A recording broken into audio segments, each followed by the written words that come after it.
What is up? Coach Emma here, and welcome back to the Fit Habit Life podcast, where we cut through the noise and talk real health and fitness, sustainable fat loss, and habits that actually work. So, if you are subscribed, you might have noticed I missed last Thursday's podcast. And that is because life has been crazy. We bought a home. We moved into the home, and that next day I went to a conference. So the past 2 weeks, really the entirety of the year since January, to be honest. But anyway, the past 2 weeks have been really hectic. So I'm back. I moved in. I actually got most of my office set up. My office couch is in the living room, so I'm sitting on the floor currently, but hopefully within the next week or so, we can get a couch for the living room and put my little tiny office couch back in my office so I can be more comfortable. But anyway, things are set up. Got back home from an awesome conference. If you're a coach or just really interested in health and fitness, I mean, it's primarily for health and fitness professionals, but I went to the Real Coaches Summit, and it is hands down the best conference out there. There are 14 speakers that are also coaches, but that are leaders in the industry in their specific topic, whatever they discuss. And not only do you get to hear them speak, you get 2 days, basically 7 hours a day of quality presentations, but you can eat lunch, breakfast, lunch, and dinner with the presenters.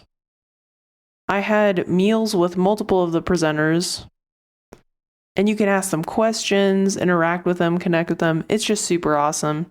And everybody who's there is amazing. All the coaches are great people that really care about their clients, about getting their clients better results. And they're just genuinely kind people because the host, Aram, is awesome and he attracts great people. So anyway, got back from that Wednesday and just been really beat. This is Saturday the 19th. So this will be released on probably Monday the 21st. So it's been a crazy week. I moved in the week ago, the 12th. On the 13th, I went to the conference, got back on the 13th, on the 16th, and then had client fulfillment and other things and unpacking and moving and other stuff to do. So anyway, I'm back, and this got me thinking, with health and fitness, oftentimes when we miss something, like I missed a podcast, I committed to doing Monday and Thursdays every week, and I missed it.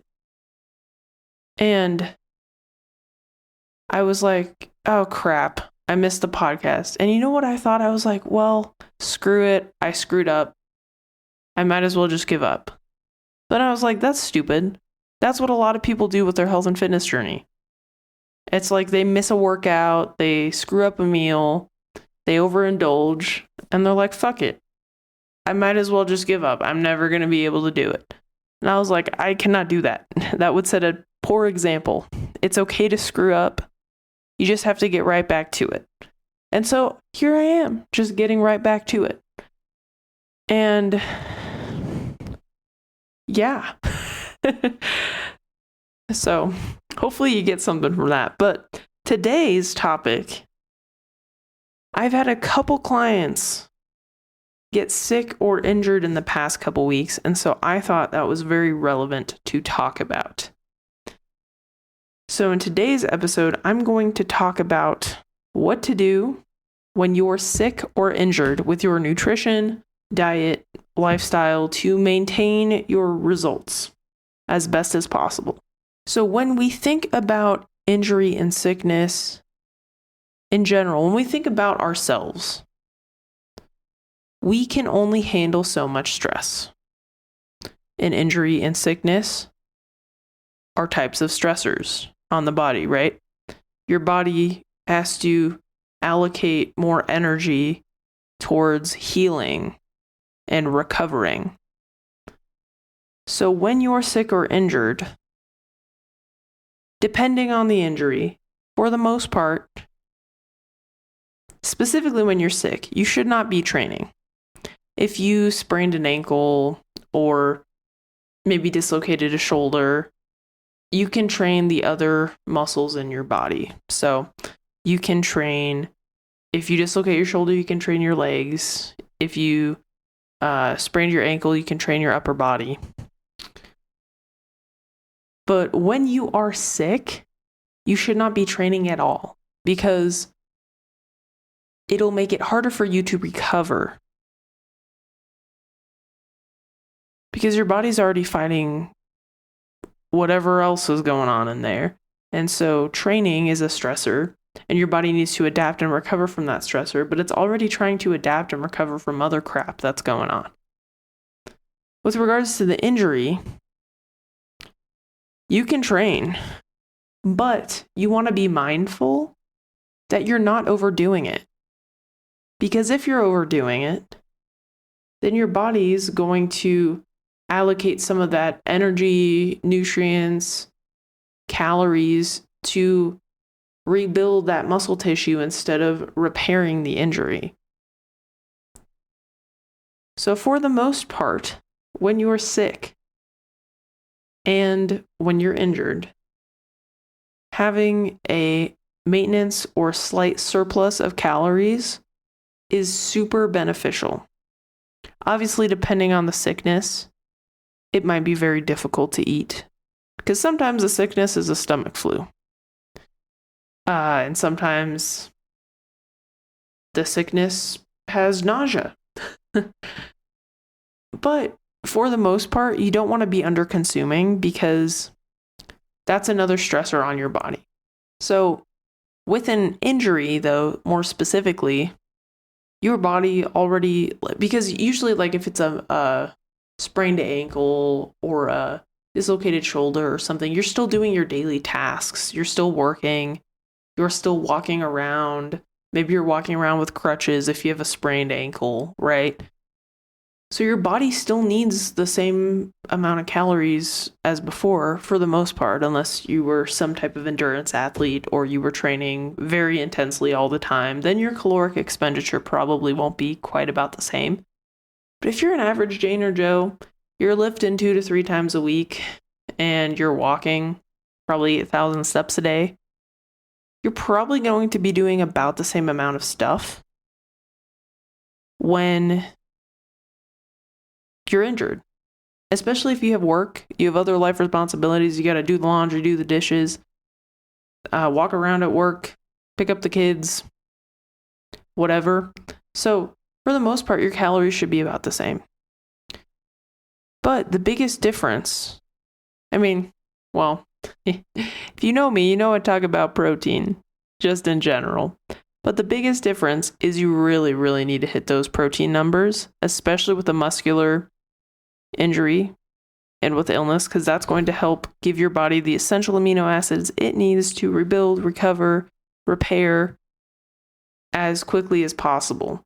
And if you're skimping on the protein during this time, your injury and your sickness will last a hell of a lot longer. So, one of my clients recently, she got a hairline fracture in her knee. And for that first week, I did not have her do anything. I had her rest, recover, hit her protein numbers. But then after that, just for mental and because, she wanted to work out, I gave her an upper body workout she can do in a chair. It's a couple exercises, a couple days a week, just to continue with that consistency and help with the, mental aspects of exercise. Exercise is great for anxiety, depression, overall brain function. So anyway, I just gave her a upper body workout and hit her protein numbers. Because though the workout is more for her mental health, it would be totally fine if she wasn't doing anything for the next couple weeks, because it's really hard to lose muscle quickly. And when you do lose muscle, it comes back really quickly because your body is used to having it, So once you start training again and hitting your protein again, it'll come back pretty quickly. It's like going from trained to detrained back to trained is a lot easier than going from nothing to trained. Like if you've already been trained before, it's a lot easier to put back on muscle. And I forgot what it's called right now, and I can't name the study, but it's true because I've been there. So anyway, so yeah, it's more for the mental health, and then the protein is so critical because her body needs it to repair her kneecap. And then when I have clients that are ill, I don't have them train at all until their symptoms are 90% gone. And when they're 90% gone, I still have them train less intensely than they normally would.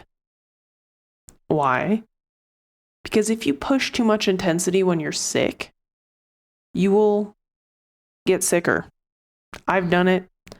I am the type of person who thinks muscle is going to fall, or I used to think muscle would fall off my body if I didn't train every day and I didn't do the super intense workouts. So when I was sick, if I felt slightly okay, I'd go back to the gym and then I'd get sicker. And it's like, why? Why did you push? Why did you go back? If you had just sat on your butt and rested, gone on some walks in the sun, relaxed, you would have healed a lot quicker. And during an injury and during a sickness, those are times you can spend doing different things. Maybe that hour you spend exercising every day, maybe you dig in to a new hobby or read a book that's super interesting to you on a new topic that you haven't learned about. Or maybe you call loved ones and have conversations. Maybe you focus on other aspects of your life that are important, like if you're religious, like you start reading the Bible more and digging into that. If you're, building your business, maybe you allocate that extra hour towards your business, right? And doing other things during that gym time. Because life, fitness in general, it's not just workouts, it's not just nutrition. Fitness is multifaceted, and it includes spirituality, it includes mental health, it includes financial well-being, it includes being parts of a community. It's not just macros and workouts. So if you're injured and you can't train, take advantage of that and dig into other aspects of your life that you'd like to improve. And hell, if you're sick, find a cool show to binge or some movies you've been wanting to watch. I used to like being sick as a kid, not because I liked being sick, because that was the only time I didn't have a bunch of schoolwork and sports and I could just sit in bed and watch a bunch of movies and TV shows. So take advantage of that while you can.